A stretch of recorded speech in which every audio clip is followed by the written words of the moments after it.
Been our go-to guy on this for years. Do you have an official title in any of this? Yeah, I am the chair of the Community Advisory Group, which if a community decides to form a community advisory group, then the EPA must meet with us by law. Got it. And so you're the what for this group? I am the chairperson. Okay, you're the chairperson. Okay, you've been our go-to guy on this. You're our guru on all this. We knew something was coming down from the EPA. How shocked were you that this is what they came up with?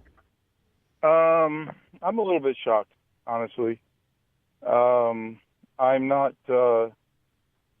confident that this is protective of the groundwater, and EPA and technical folks in our group are going to be having some more meetings about this to see if they can convince us that this is indeed protective.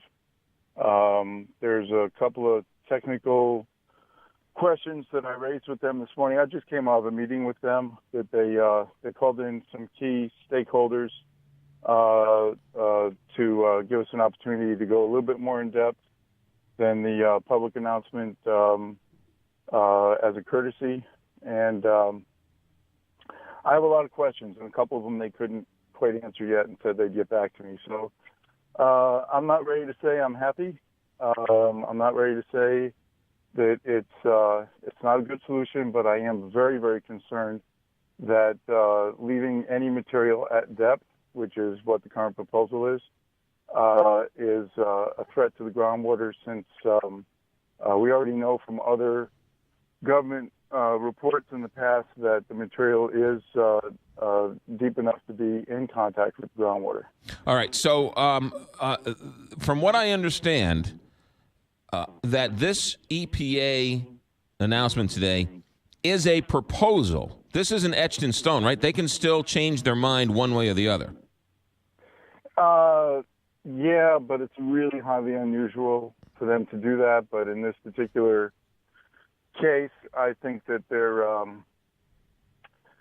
looking to try to find a solution that will that'll work. I think they really are committed to that this time around, which is different than how we felt about it in the past. So they're listening. They're listening, and it sounds like they're willing to take our concerns and comments into account and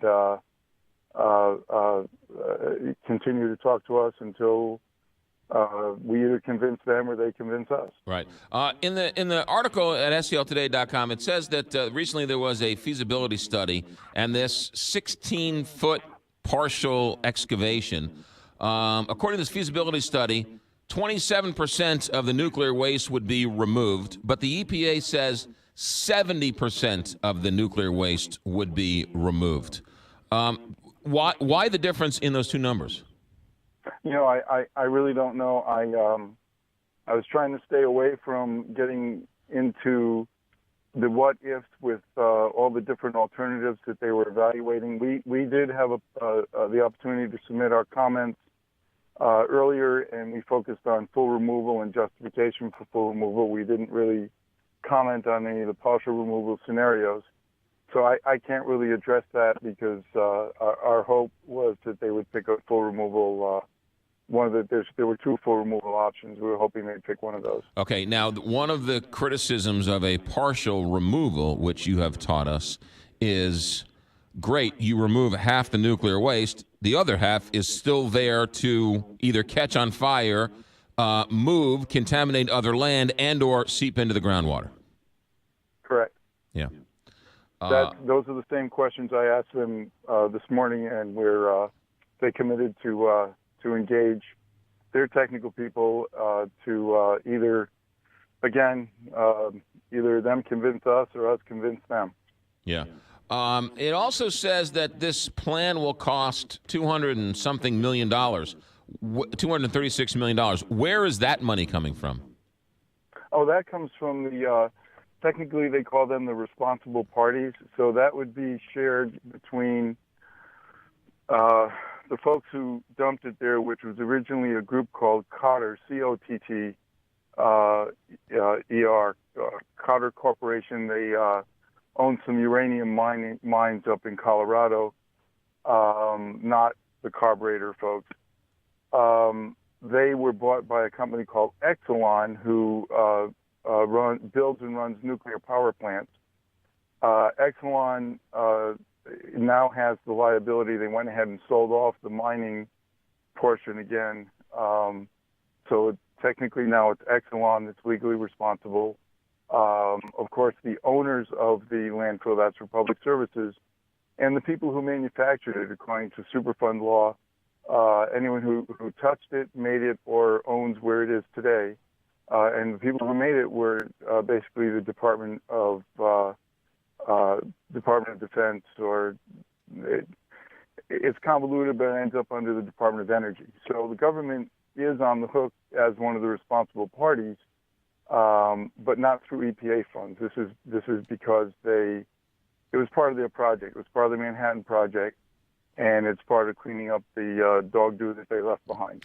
In this meeting you just had with the EPA, were you satisfied that they listened to your concerns, or what were your thoughts as you left that meeting? Oh, they have absolutely listened to our concerns, and I have to compliment the troubleshooter that they brought on board a couple of, a few months ago or a year ago. This gentleman, Albert Kelly, he has really brought some transparency to the situation, and I really do feel like staff is not listening to us. And if nothing else, today's decision, or today's announcement, validates this community's concerns we've been fighting with EPA about over the last 7 years, and that's that this material does pose a threat to our community, and something needed to be done. Believe me, when we started down this path 7 years ago, EPA was making public statements that there's no threat to the public from this site. And now we have 236 million, I think is the number, admonition that $236 million admonition that, yeah, this is a threat to the community and something has to be done. So at least we feel validated there.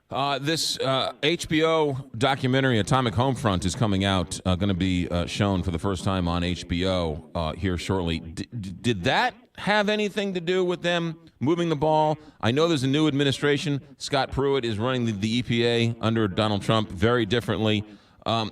New administration, pressure from this documentary. What's the reason for this sudden turn in the EPA? Well, again, they brought in they created the Superfund task force that looked at over 3,000 sites, Superfund sites across the country, and came up with 21 sites that required immediate and intense action. Those are their words. And West Lake Landfill was one of them. So I think the documentary is going to help moving down the road to make sure they do the right thing, and the public is looking at what their decisions are and listening to the community's concerns if EPA does not. Again, I think they will. But no, there's 21 sites, and not all those have documentaries tied to them. Right. I know, Harvey, you're busy this morning. One more question for you, and we'll let you go. And that is this, and I ask you this every time you're on the show because people just don't understand this. And I still ask you this question 15 different ways. You always answer it the same way, and I still can't quite wrap my head around it. But on Highway 94, as you pass Francis Howell High School, going down that beautiful Highway 94 to the wineries, to Defiance, on your right-hand side, there is a gigantic mound of rock. What is that gigantic mound of rock? That is an engineered storage cell. Think of it as a big Ziploc baggie that's laying on the surface. It's filled with 1.4 million cubic yards of radioactive material from the Manhattan Project. So that giant thing there is an entombed radioactive waste, the same radioactive waste that's at the Bridgeton landfill right now. Well, the same and some newer stuff. The newer stuff came from our, the nuclear arms race that we had with Russia. Okay. We were still, throughout the gosh, I'm not sure when they stopped processing, but that plant was actually established in 1956. So they have some remnants of the Manhattan Project waste there, as well as other stuff, as well as other nuclear stuff. Yeah, it was all nuclear bomb production. So when you're in the room and you're asking the question, you entombed the stuff on Highway 94. You only want to partially remove the same stuff over here. Why the two different remedies for the same material? What do they answer? How do they answer that question? Yeah, good question. I can't even begin. I don't know where to start on that other than one of them was a factory setting that was fairly exclusive to the process, and the other one is mixed with a bunch of garbage. Yeah. Was the Highway 94 entombment, was that on fire or smoldering at any point? No, but they had dumped it all into a